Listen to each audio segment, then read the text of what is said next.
The second night of the blackout, and Maya was starting to feel the strain. The darkness felt heavier, the silence thicker. Little Jordan was asleep, his breathing shallow in the next room. She'd used the last of the candles hours ago. Loneliness pressed in on her, suffocating in the stale air. Mr. Park. He lived at the end of the hall, a widower, mostly keeping to himself.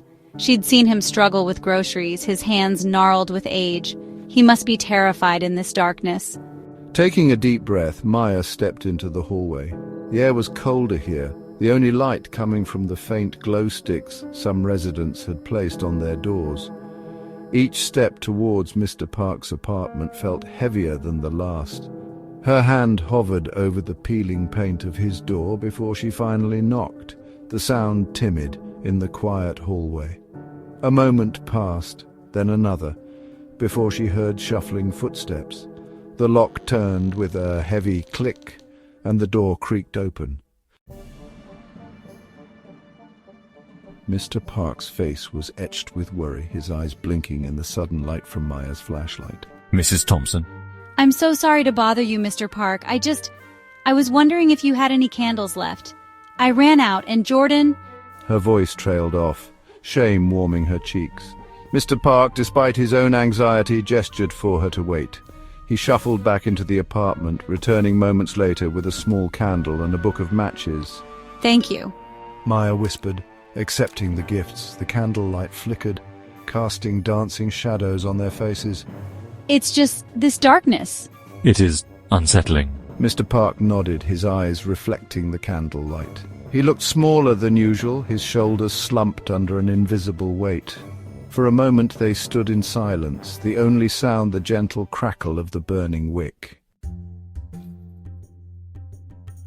My husband, Maya stopped, surprised by her own confession. She'd never spoken about John to anyone in the building, but the darkness, the flickering candlelight, Mr. Park's quiet understanding, it all felt strangely safe. He passed away a few years ago. It's just me and Jordan now. Mr. Park nodded again, his eyes filled with a deep, knowing sadness. My wife, she loved candles, said they chased away the darkness. He paused, his gaze drifting to the flickering flame. She died many years ago. Cancer.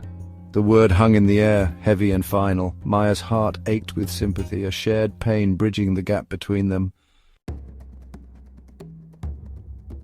They stood in silence for a long moment, the air thick with unspoken grief and understanding. The flickering candlelight seemed to bind them, two souls seeking solace in the shared darkness. Maya had never felt comfortable talking about John's death, the guilt and loneliness it had left behind, but with Mr. Park she felt a strange sense of peace. They didn't need words, not really. The shared weight of their losses was enough. You should take the candle, Mrs. Thompson, for you and the little one. Thank you, Mr. Park, for everything. She turned to leave, the candlelight throwing long, dancing shadows on the hallway walls. As she reached her own door, she looked back. Mr. Park was still standing there, the faint glow outlining his frail figure. He offered a small, sad smile.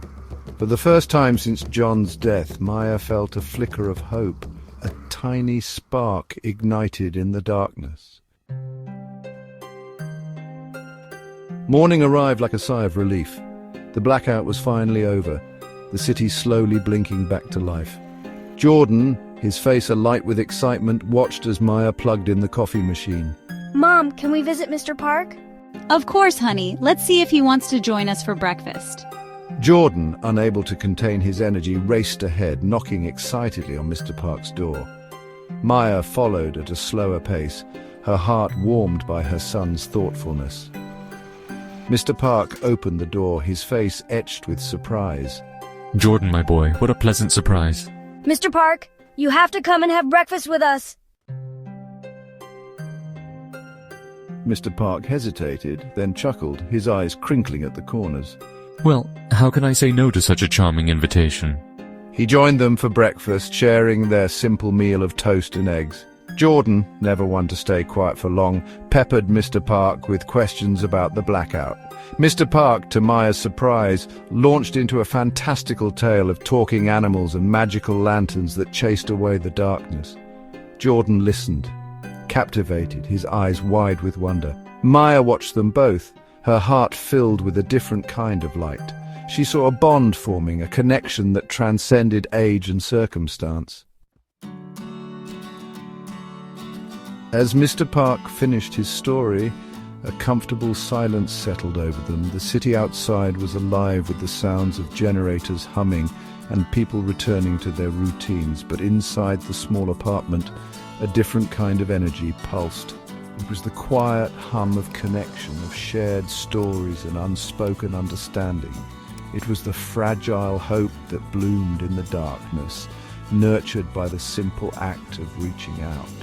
And as Maya looked at her son, his face glowing with laughter as Mr. Park ruffled his hair, she knew that sometimes the greatest light is found in the most unexpected places.